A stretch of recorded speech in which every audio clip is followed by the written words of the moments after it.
Permítanme presentarme ante ustedes en la celebración de este segundo Simposio Internacional Educación y Pedagogía de la Alteridad.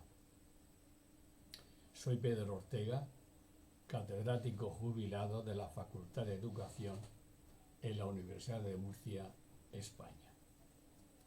Ante todo, deseo transmitir un saludo cordial a los participantes en este segundo Simposio Internacional sobre Educación y Pedagogía de la Alteridad, que se celebra en la prestigiosa Universidad UNAM de México.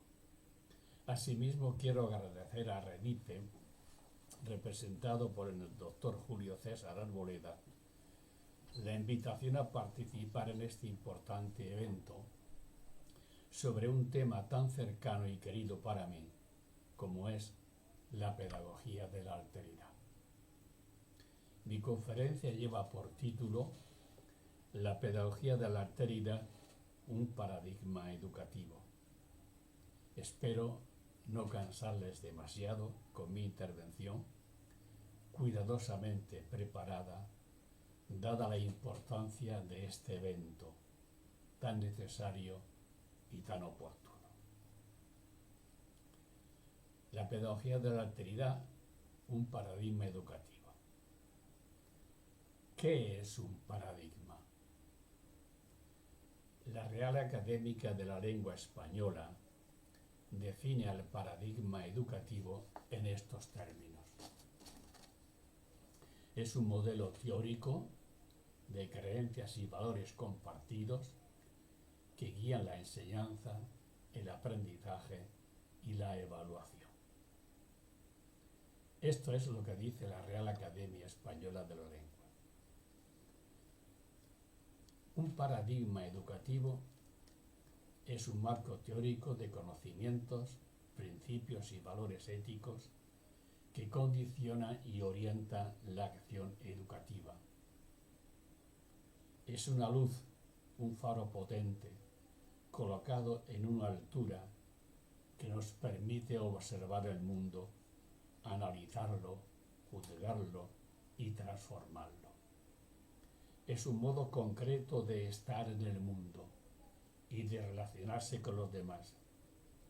Implica un discurso o teoría y una filosofía de la educación, pero también una praxis, un estilo de vida.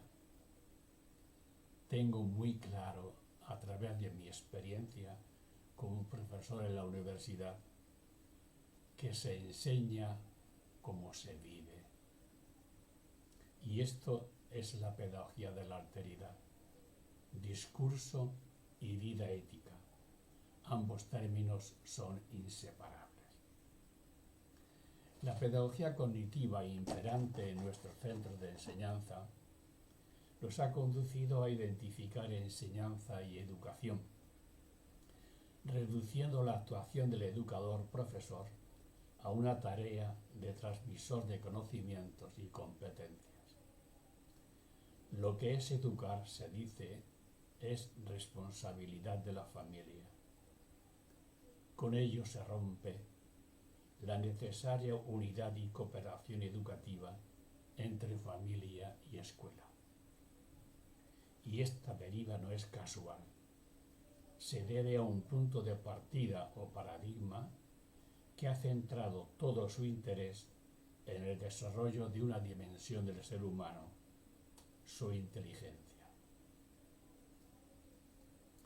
Los sentimientos, las emociones, han estado excluidos de la tarea del profesor educador. Conocimientos y valores han sido tratados como contenidos difícilmente compatibles, ignorando que las raíces de la cabeza están en el corazón, como dice Ortega y Gasset. En la educación es indispensable, como en cualquier ámbito del saber, partir de un paradigma el que nos podamos situar y entender. Solo desde él podemos encontrar el soporte teórico necesario para nuestra actuación, la coherencia y la racionalidad de nuestras propuestas educativas. Sin un marco teórico definido, hay ocurrencias, hay arbitrariedad, hay un fracaso anunciado en cualquier propuesta educativa. El paradigma nos pone unos límites en nuestra actuación educativa, nos señala sendas siempre borrosas y provisionales por donde transitar. Nunca nos puede ofrecer un camino seguro. El destino u objetivo final en la educación, como en la vida misma, no está en nuestras manos, es una realidad indisponible. Por ello la educación es siempre un riesgo y una aventura. ¿Dónde y por qué surgió la pedagogía de la alteridad? En el ya lejano año de 1987 se celebró en Murcia un congreso nacional sobre educación moral. En este congreso intervine o participé con una ponencia que llevaba este título: de la ética de la compasión a la pedagogía del encuentro. Esta ponencia representa el acta fundacional de la pedagogía de la alteridad. Más tarde, en el año 2001, publicó en el Journal of Moral Education un artículo que lleva por título The Role of Compassion in Moral Education. Y en el año 2004 publicó en este mismo medio otro artículo, Moral Education as Pedagogy of Alterity, en el que aparece por primera vez con gran impacto el nombre de Pedagogía de la Alteridad. A partir de entonces, mis escritos en artículos y libros han sido continuos hasta hoy. Pasemos a otro punto. ¿Por qué surgió la pedagogía de la alteridad? ¿Por qué promoví e impulsé este paradigma educativo? Son varias las razones y en síntesis son estas. A. Por un ejercicio de responsabilidad hacia los otros, los de antes y los de ahora. Yo no podía cerrar los ojos y los oídos a lo que está pasando y a lo que ha pasado. Me he preguntado muchas veces si en vez de darle tantas vueltas al tema de la dignidad de la persona, nos hubiéramos dedicado con la misma intensidad a analizar las causas, las condiciones que acompañan a la dignidad de la persona. La indignidad reflejada en el sufrimiento, la violencia y la marginación de tantos inocentes nunca ha sido una variable que deberíamos estudiar. Hemos estado más pendientes de las ideas que de la vida inhumana de nuestros conciudadanos. Y así hemos llegado y hemos hecho una educación apática, fría e insignificante.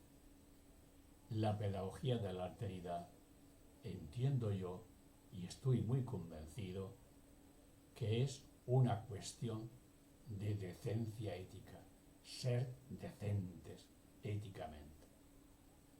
B.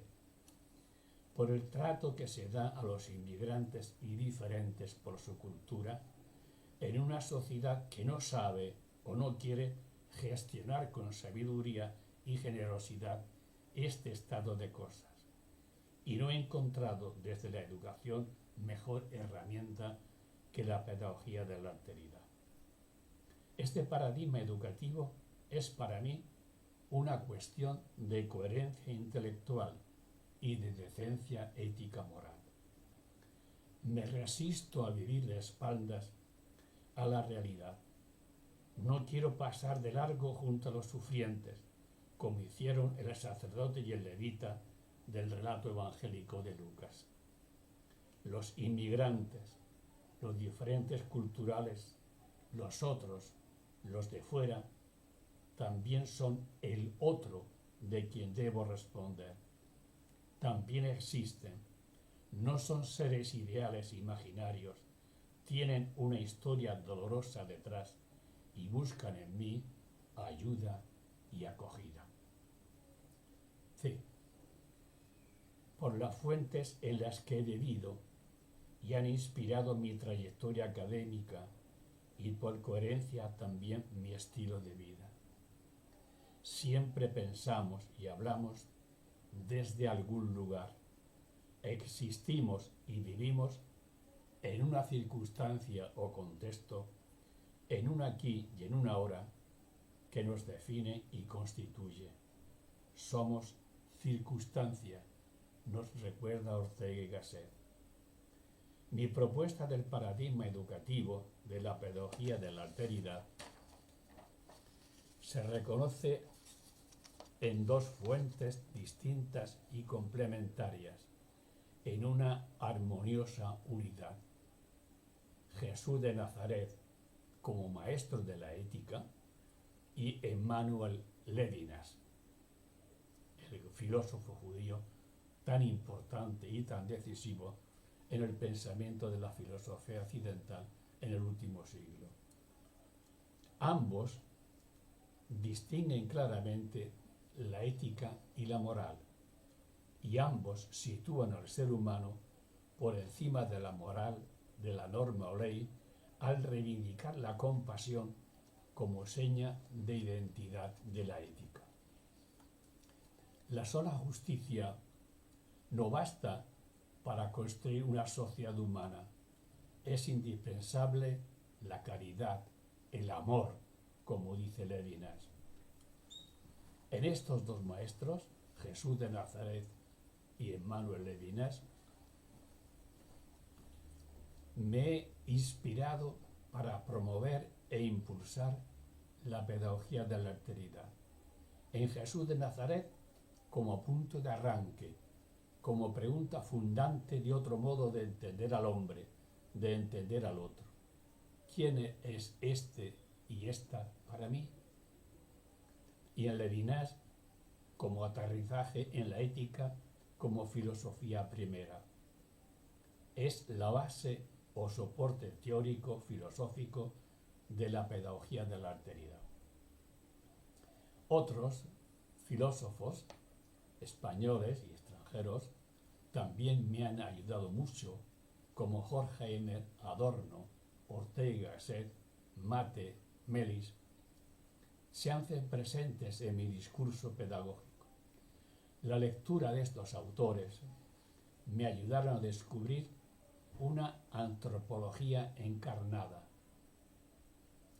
la que concibe al hombre como anclado en la historia, que nace y muere, goza y sufre, ama y odia, el ser humano que conocemos por la experiencia.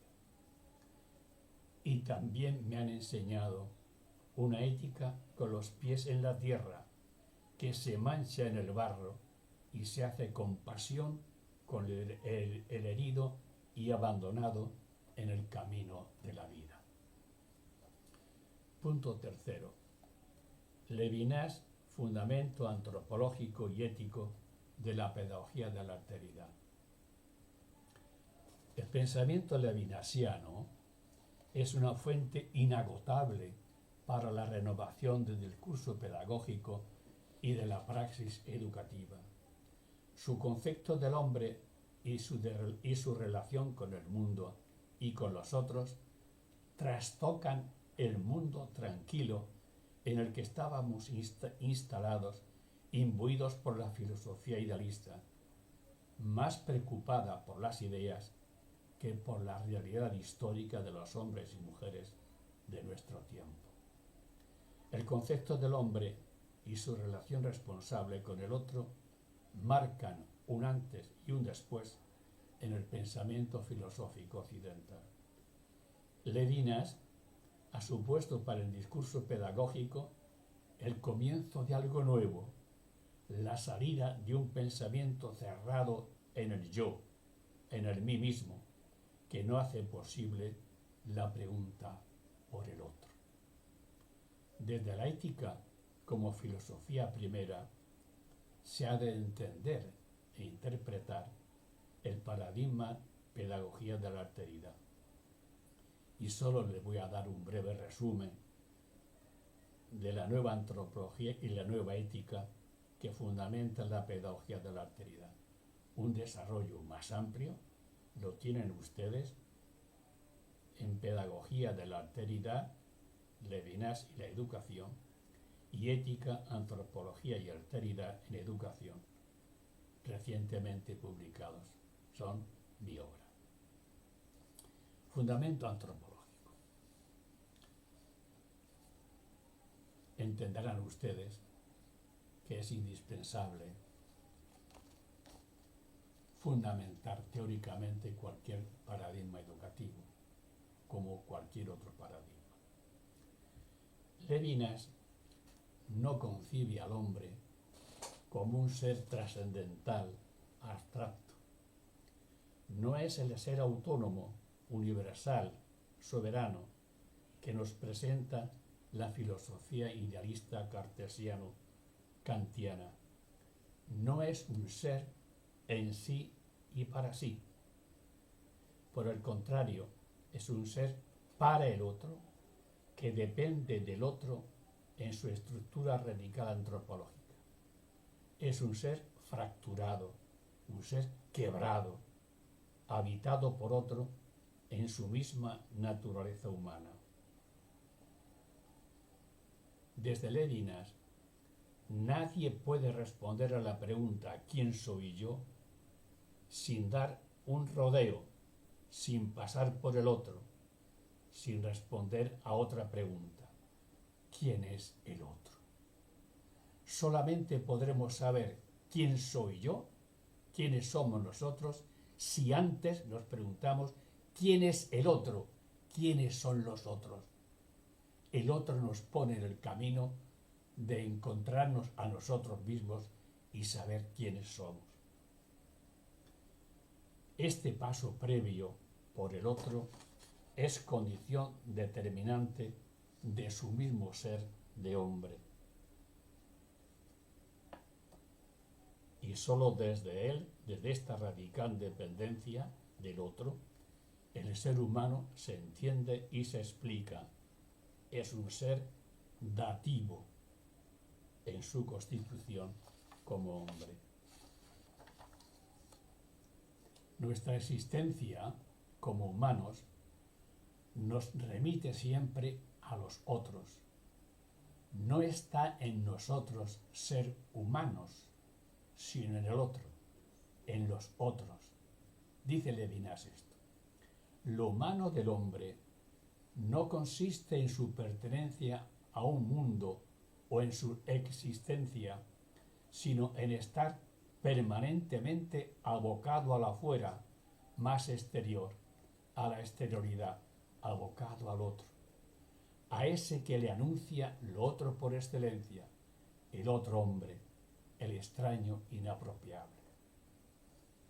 El ser humano que contempla Levinas es un ser concreto, un ser histórico, sometido al sufrimiento y a la muerte, abierto al otro y capaz de hacerse cargo de él.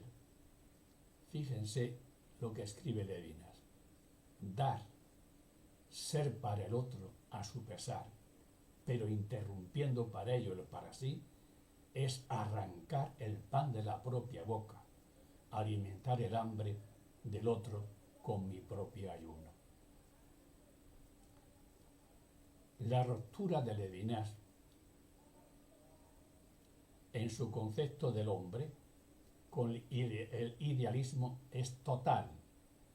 Dice Levinas: el prójimo, antes de ser individuación del género hombre, animal racional, voluntad libre, por esencia del tipo que sea, es el perseguido, del cual yo soy responsable hasta el punto de convertirme en su rehén. El yo trascendental cartesiano no encuentra lugar en la filosofía levinasiana. Para Levinas, el hombre no es una esencia con apariencias de hombre. Su historicidad, su corporeidad le sitúan en una circunstancia concreta, desde la cual se le entiende y se le interpreta.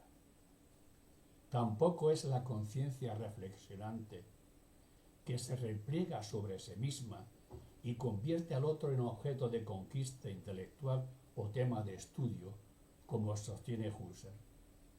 En la antropología levinasiana, el sujeto no es un yo trascendental intercambiable por otro. Tampoco es otro yo al que doy voz desde la absolutez de la conciencia que me constituye. Ni siquiera es otro polo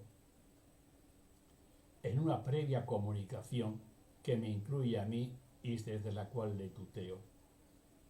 El sujeto, fíjense, el sujeto es la experiencia del otro como totalmente otro, que se me impone previamente como algo único, no deducible de ninguna categoría. La concepción del sujeto en Levinas rompe con la antropología metafísica trascendental, que ha hecho de la ontología una ideología totalizante del pensamiento. Para el pensamiento cartesiano-kantiano, el otro y el yo son seres ontológicamente separados. Yo soy yo y él es él. Esta expresión recuerda la respuesta de Caín a Yahvé: ¿acaso soy yo el guardián de mi hermano? Para Levinas, el hombre es un ser ético, radicalmente abierto al otro. No es alguien situado junto al otro, en condiciones de igualdad. Ni siquiera es un ser con el otro, como sostiene Buber.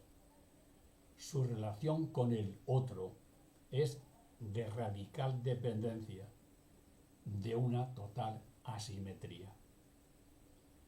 La antropología levinasiana nos habla del hombre real, del hombre histórico, el que sufre y goza, ama y odia, el que nace, crece y muere, no de un ente ideal fantástico.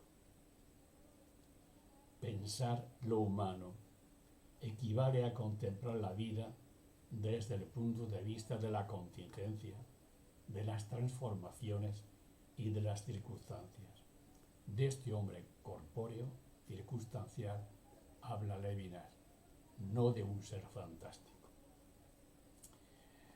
Más aún, para Levinas el concepto de trascendencia no significa nunca un salto al más allá, como sostiene el idealismo, sino salir del santuario del yo, del mí mismo, para hacerse cargo del otro, traducido en compasión, ayuda y cuidado.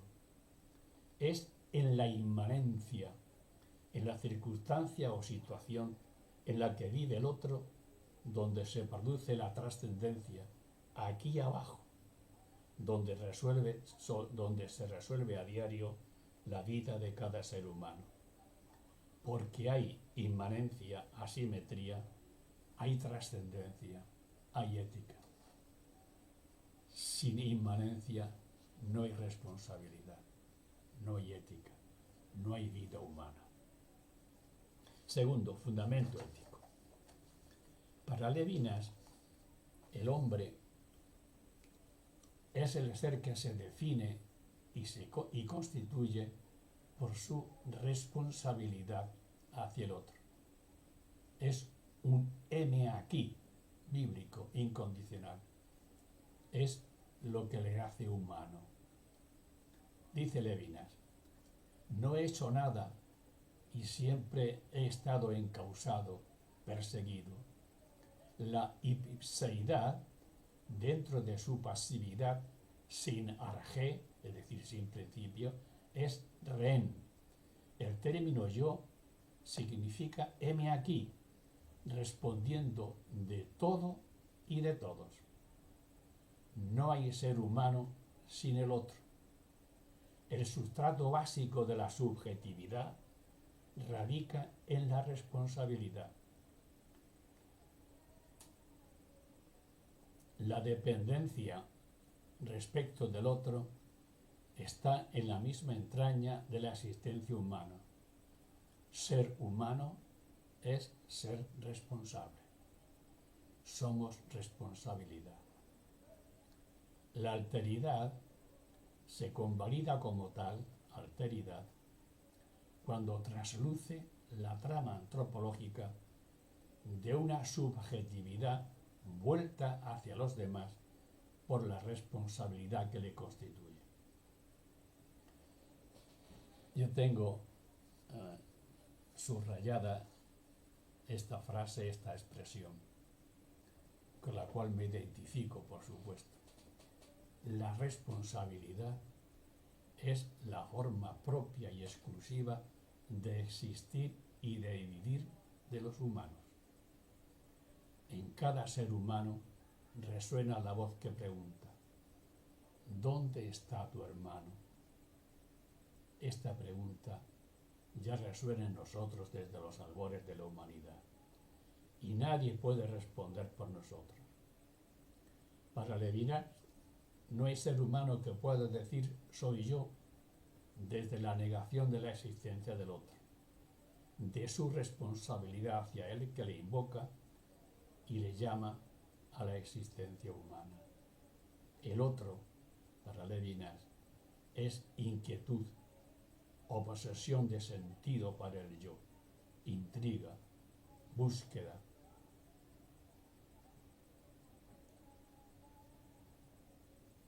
Dice Levinas, este no reposo puede concretarse como responsabilidad sin escapatoria, unicidad irreemplazable. El despertar es la intriga de la ética o la proximidad del otro hombre. El otro es el fundamento de la subjetividad porque afecta a la constitución del sujeto en ser humano. Dice el filósofo español, Mate, no somos seres vivos, éticos, antes de que el otro interrumpa el continuum o sueño de la existencia vacía. La pregunta ¿dónde está tu hermano? Resuena en cada uno de nosotros desde el principio de la historia humana. Es una responsabilidad que no la podemos quitar de encima. Tener que responder del otro. Aún a nuestro pesar, es la forma de existir del ser humano. Somos, queridos amigos y amigas, somos seres respondientes, somos seres responsables. La responsabilidad hacia el otro nos constituye. En ella nos va a salvar nuestra propia identidad, nuestra condición de sujeto. Este es el pensamiento ético de Levinas. Rasgos o descripción de la ética de la pedagogía de la alteridad. Frente a una ética del deber cumplido, Levinas propone otro modo de relacionarnos con el otro, fundado en la responsabilidad, al margen de la obligación de cumplir con un deber. Frente a la ética del deber, Levinas propone la ética de la compasión, que nos recuerda al buen samaritano del relato evangélico.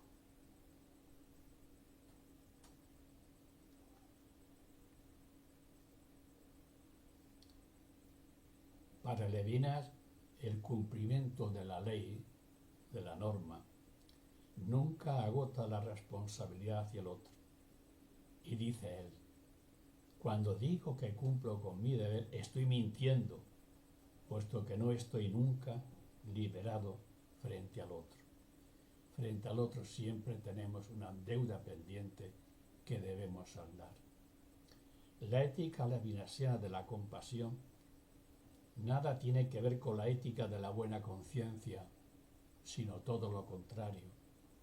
Es la mala conciencia la que juzga la eticidad de una conducta. Es la permanente deuda que tenemos contraída con el otro, la que nos sume en la incertidumbre de la mala conciencia. La ética no está unida a la idea del deber, sino todo lo contrario, está unida a la idea del bien, perdón. La ética no está unida a la idea del bien, sino todo lo contrario, a la inhumanidad, al sufrimiento, porque hay maldad, violencia, inhumanidad, hay ética, hay compasión. En un mundo de seres perfectos no habría ética, porque no habría a quien compadecer. Levinas distingue así ética y moral. B. La ética levinasiana no nos libera de la incertidumbre que envuelve la vida del hombre. Nos vemos obligados a vivir a la intemperie, en el exilio, a vivir desprotegidos. No tenemos una hoja de ruta trazada que nos asegure un destino previsto. Todo es aventura, riesgo, perplejidad. Y la ética de la compasión se mueve en este ámbito de la inseguridad. Solo nos puede garantizar que compadeciéndonos del otro actuamos como humanos, siempre expuestos al fracaso. La ética levinasiana es una ética con los pies en la tierra. Se identifica con una ética mundana, desvalida, contaminada con la suerte del otro necesitado. Y C. Para Levinas, la ética es la respuesta que damos al otro en su situación de necesidad.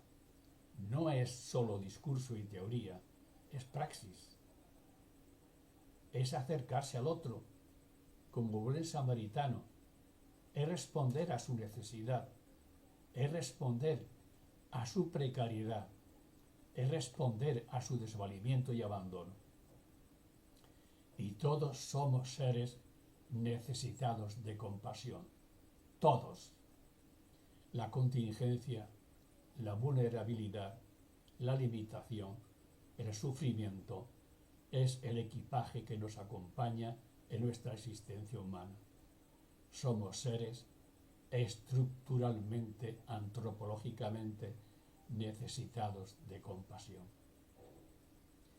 Pero la respuesta ética compasiva no es el resultado de una reflexión o juicio de valor sobre la dignidad de la persona, como sostiene la ética kantiana, buscando el fundamento objetivo de la ética. Es más bien una respuesta desprovista de la conciencia. Es una respuesta que nace de las entrañas de un sentimiento cargado de razón, que tratar de justificarla con argumentos sería una ofensa a quien demanda de nosotros ayuda y cuidado sin más razones o motivos que su vulnerabilidad y su necesidad. Y D. La ética levinasiana no pretende justificar o fundamentar una conducta, sino hacer frente a la inhumanidad, al sufrimiento y al dolor de tantos hombres y mujeres sufrientes.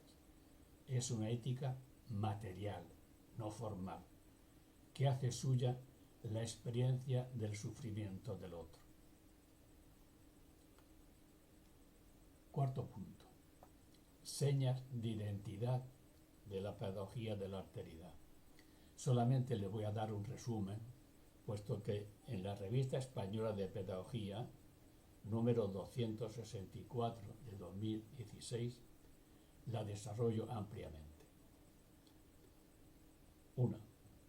La educación sucede siempre en una circunstancia. Le voy a describir los rasgos fundamentales que definen, caracterizan a la pedagogía de la alteridad y voy a desarrollar unas cuantas muy brevemente. La educación sucede siempre en una circunstancia, en un contexto, en un aquí y en un ahora. El hombre, por naturaleza, es un ser adverbial. Siempre está condicionado por el dónde, el cómo y el cuándo. Es un ser situado con los pies en la tierra, que para existir como humano debe afrontar a diario la incierta tarea de vivir. La circunstancia le define y le constituye. Dice Ortega y Gasset aquella frase tan célebre y tantas veces repetida: yo soy yo y mi circunstancia, y si no la salvo ella, es decir, la circunstancia, no me salvo yo. También la circunstancia condiciona también toda la acción educativa, le da significación, introduce en ella racionalidad y la aleja del idealismo. Yo tengo dicho muchas veces y escrito: no se educa en tierra de nadie, no se educa en el vacío, no se educa en la nada, se educa siempre en un contexto, se educa siempre en una situación, se educa siempre en una circunstancia, porque es el único modo que tiene el ser humano de existir, aquí y ahora, en el espacio y en el tiempo. Y es en el espacio y en el tiempo donde tenemos que educar, no en un mundo fantástico, ideal, imaginario, que no existe. No educamos tampoco a seres ideales, sacados del tiempo y del espacio, sino a individuos corpóreos que piensan y sienten, que han hecho de la circunstancia su hábitat para seguir existiendo. Y las circunstancias son siempre múltiples y cambiantes en función del contexto sociofamiliar, de las características personales de cada uno y de la cultura en la que vive. Si esto es así, y es así, el educador no puede actuar como si todos los educandos fueran iguales, viviesen en un mismo contexto, con las mismas aspiraciones y necesidades, o hablasen un mismo lenguaje. En educación no hay un lenguaje universal, no hay un lenguaje único para todos. Por el contrario, hay múltiples lenguajes, tantos como individuos. No lo olviden, en educación hay múltiples lenguajes, tantos como individuos, porque cada individuo tiene su propio lenguaje, su modo de expresarse y su modo de interpretar el mundo. Por ello, en educación, situarse en una circunstancia es una obligación inexcusable, es una cuestión de principios. Y por ello es también imposible programar, planificar actuaciones concretas, porque la respuesta ética siempre es imprevista, se da aquí y ahora. No hay respuestas por adelantado, porque tampoco hay preguntas por adelantado. La pedagogía de la alteridad se toma en serio la conducta adverbial de la existencia humana, el espacio y el tiempo, las situaciones y las historias personales, es el ingrediente necesario de toda vida humana y también el contenido natural de la educación. 2. La educación es siempre la respuesta a un sujeto concreto y singular. En toda relación educativa, la respuesta se da a un sujeto singular, concreto, histórico. La pedagogía de la alteridad no contempla un sujeto universal, sino alguien en la singularidad de su existencia.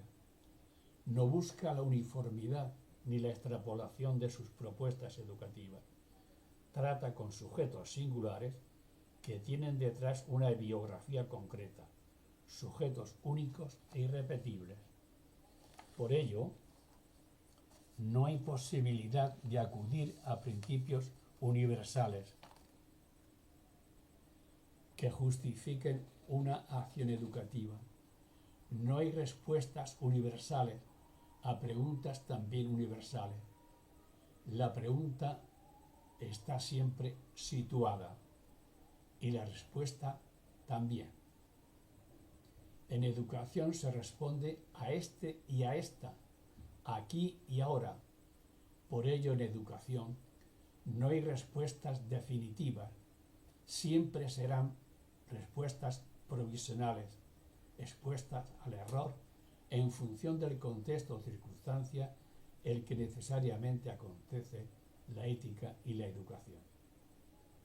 Si toda educación debe partir del otro, entonces la experiencia de vida del educando se hace imprescindible como contenido educativo. Esta es una asignatura pendiente para nosotros.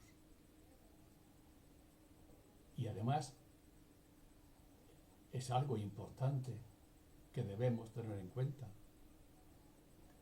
Cuando la experiencia de vida del otro forma parte del contenido educativo que debemos procurar. ¿Cuándo? No lo tratamos muchas veces, como dice Paulo Freire, como un depósito en el cual estamos llenando de contenidos instructivos que suponemos que le van a servir para la vida, lo que él llama educación bancaria. Si toda educación debe partir del otro, entonces la experiencia de vida del educando se hace imprescindible como contenido educativo. Por ello, la educación a distancia es un claro despropósito. Se educa siempre a pie de obra, en el diálogo constante con el otro, escuchando y atendiendo a sus preguntas y a sus silencios, atendiendo la expresión de su rostro. En la educación, cada día nos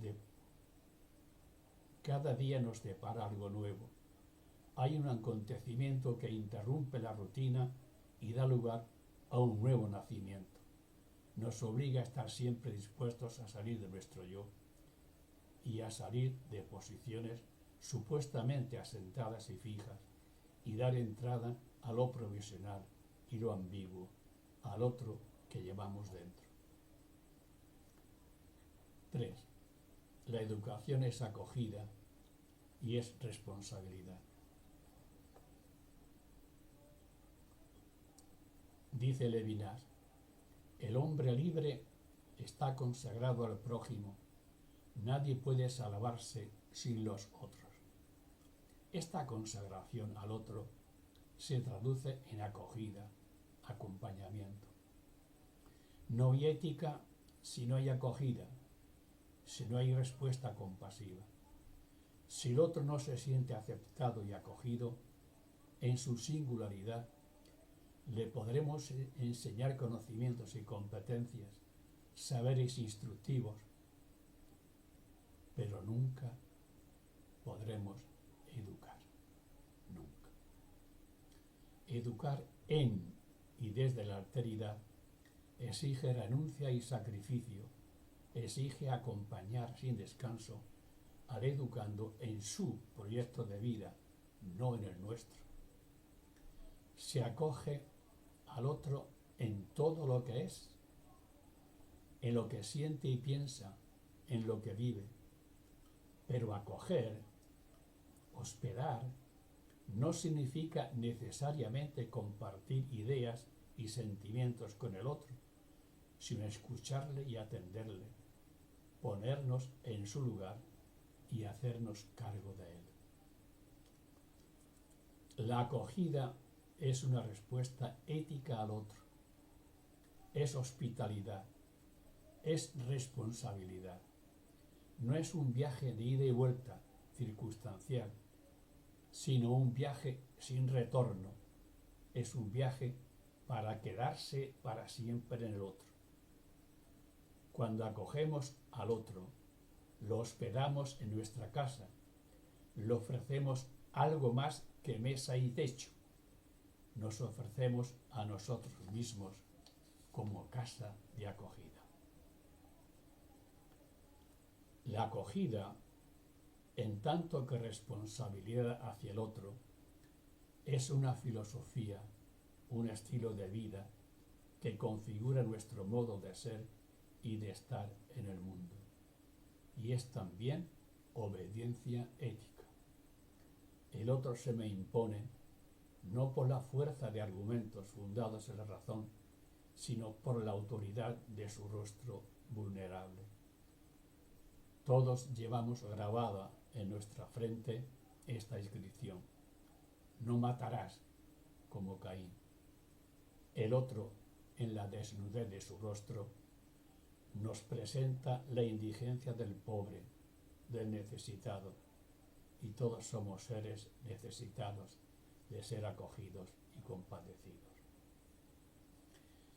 La educación es testimonio. La pedagogía de la alteridad es una pedagogía testimonial, no técnica ni planificada, porque el encuentro ético con el otro es siempre imprevisto. Es una pedagogía para los humanos, seres nómadas, errantes, seres siempre en despedida. Es una pedagogía provisional, sin reglas fijas. En ella todo está por inventar, crear, porque la respuesta ética para este y para esta, aquí y ahora, nunca se ha dado antes. La pedagogía de la alteridad, más que explicar, muestra. No busca la razón de las cosas, ni transmitir y aclarar conceptos. En ella, el educador no pretende dar una explicación de los acontecimientos del mundo, sino lo que quiere, lo que pretende, es dar la experiencia de su vida, su modo de relacionarse y vivir con los demás, de resolver el problema de su existencia con los otros. Y para este fin, el testimonio de vida del educador es del todo indispensable. La tarea del profesor se hace muestra, no explicación, cuando más que es explicar, muestra. Cuando baja de su altura moral de profesor y se muestra al alcance de los alumnos exponiendo, con la debida prudencia y tacto, su modo de afrontar la responsabilidad de vivir con los demás. Y aunque no lo pretendamos, siempre estamos expuestos a los otros. Siempre somos ejemplo de los otros. Y siempre ellos tienden a imitar lo que ven en nosotros. Nuestra palabra, nuestras intervenciones, nuestro silencio, nuestras explicaciones, nuestro estar en las aulas y estar con los alumnos es fundamental para tratar de educar, para testimoniar a los alumnos aquello que queremos proponer como valores éticos. Y la educación es también memoria de los que nos han precedido. Este aspecto está muy débilmente tratado en la pedagogía y para mí es un punto importante. Nuestro modo de estar en el mundo, lo que ahora somos, no se entiende sin el legado cultural que hemos recibido de nuestros mayores. Somos la herencia viva de otros que habitaron nuestro planeta antes que nosotros. Dice Ortega y Gasset, con mucho tino. Para comprender algo humano, personal o colectivo, es preciso contar una historia. Este hombre, esta nación, hace tal cosa, y es así porque antes hizo tal otra y fue de tal otro modo. La vida solo se vuelve un poco transparente ante la razón histórica. El hombre es lo que le ha pasado, lo que ha hecho. El hombre no tiene naturaleza, sino historia. Los humanos somos experiencia, biografía, y por ello seres contextuales, un eslabón en la cadena humana que ha de transmitir a los que vengan detrás de nosotros lo que nosotros ahora somos. Fíjense en esta expresión. Siempre se existe a partir de, siempre se existe o siempre existimos a partir de. Somos hijos del tiempo, de un pasado que nos explica, de un presente que nos identifica y de un futuro en el que nos proyectamos. No somos meteoritos caídos del cielo. Hemos nacido aquí y ahora, en una familia, y tenemos una biografía detrás que nos explica, que nos define y nos constituye.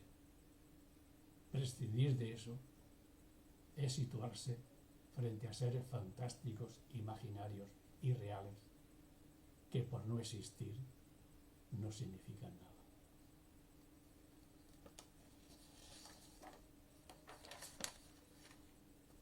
La pedagogía de la alteridad y la educación es denuncia del mal.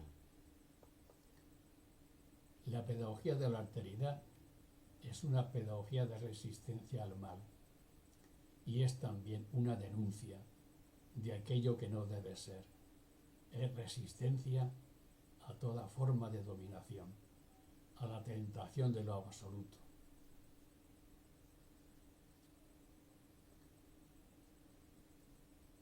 Y es denuncia de la situación inhumana a la que se ven sometidos tantos hombres y mujeres de nuestro tiempo, de nuestro hoy.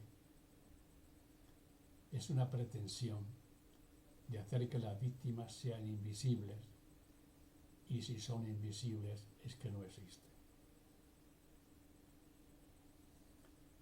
La pedagogía de la alteridad es una pedagogía negativa.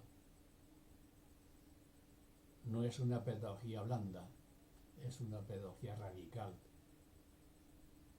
Es una denuncia de una igualdad abstracta en la que solo existen seres ideales, invisibles. La pedagogía de la alteridad es una mirada crítica a las injusticias del pasado y del presente, y es un fuerte antídoto para las injusticias del futuro. Es la denuncia de una sociedad que se basa en la frialdad y la indiferencia, un conglomerado de gente fría que no soporta su propia frialdad, pero que tampoco puede transformarla. Detrás de esta forma de ocultar y deformar la realidad subyace siempre una filosofía idealista de la vida, la voluntad de imposición de un determinado modo de pensar y vivir. El idealismo, para mí, lleva en sí el germen de una ideología totalitario que niega la realidad del otro, reduciéndola a la condición de objeto.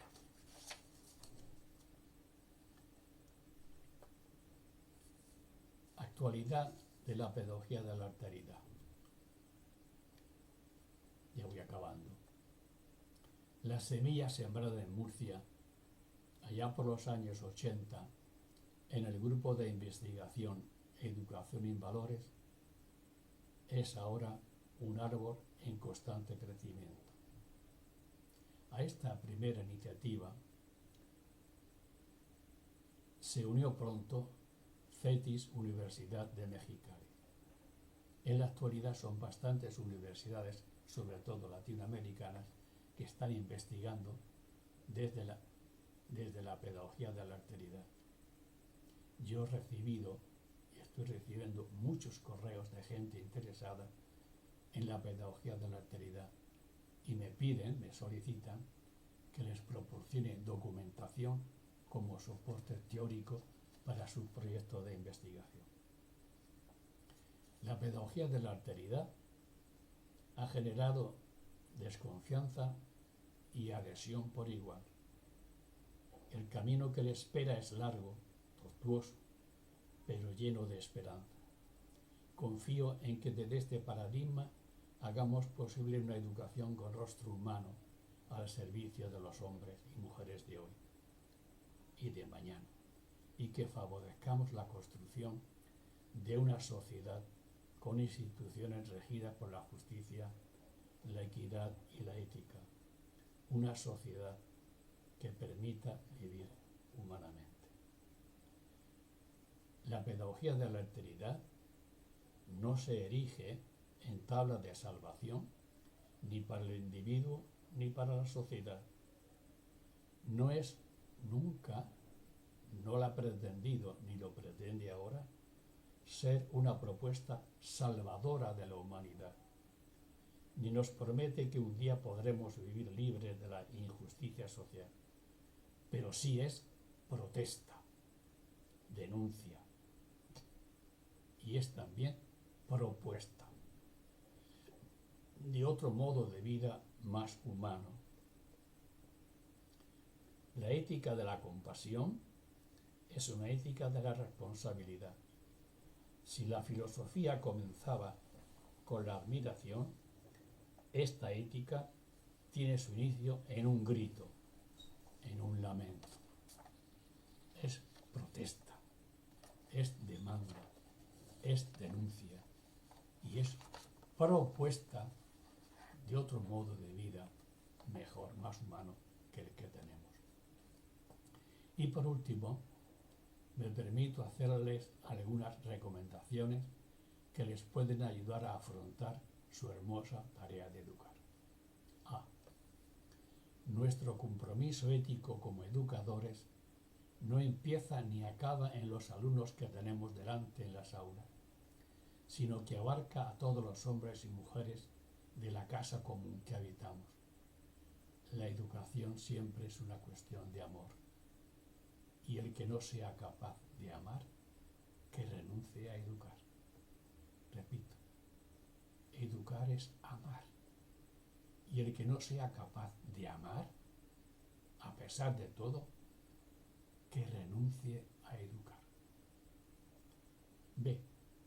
Es necesaria y urgente una revolución silenciosa que remueva los cimientos de un paradigma educativo idealista que ha olvidado que el sujeto de la educación es el ser humano real, histórico, no una idea que nos hemos hecho de él, es el que conocemos por la experiencia, dotado de inteligencia, pero también de sentimientos, que ama, que goza, que sufre, pero también que ama, también que odia.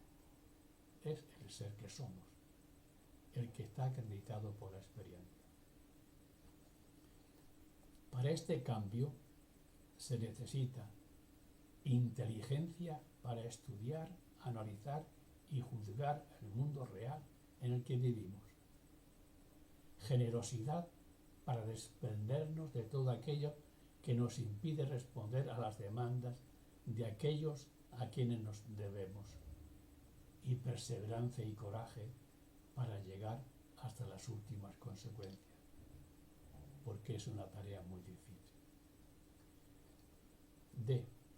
Deberíamos apostar por hacer de la educación una herramienta silenciosa pero eficaz, que ayude a la construcción de una sociedad más humana y humanizadora, y no perder el tiempo en cuestiones ajenas a nuestra tarea principal, ayudar al otro en su proyecto ético de vida.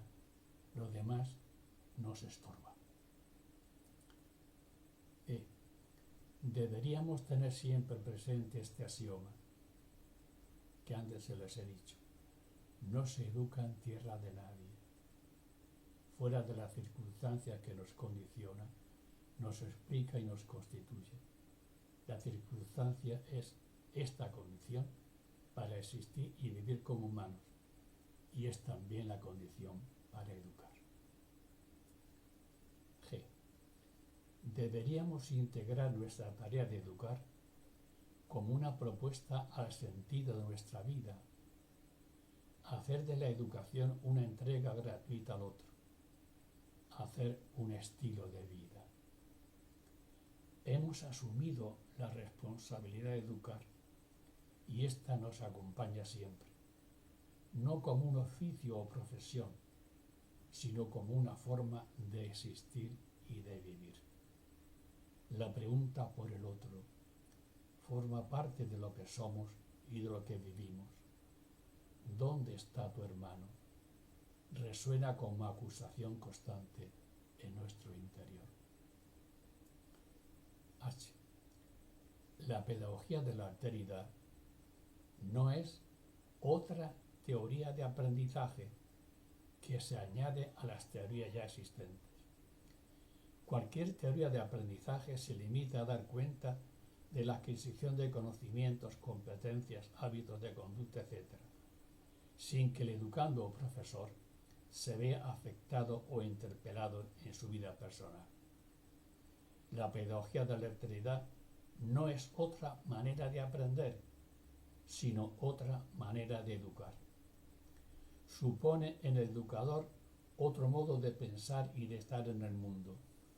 Supone un estilo de vida.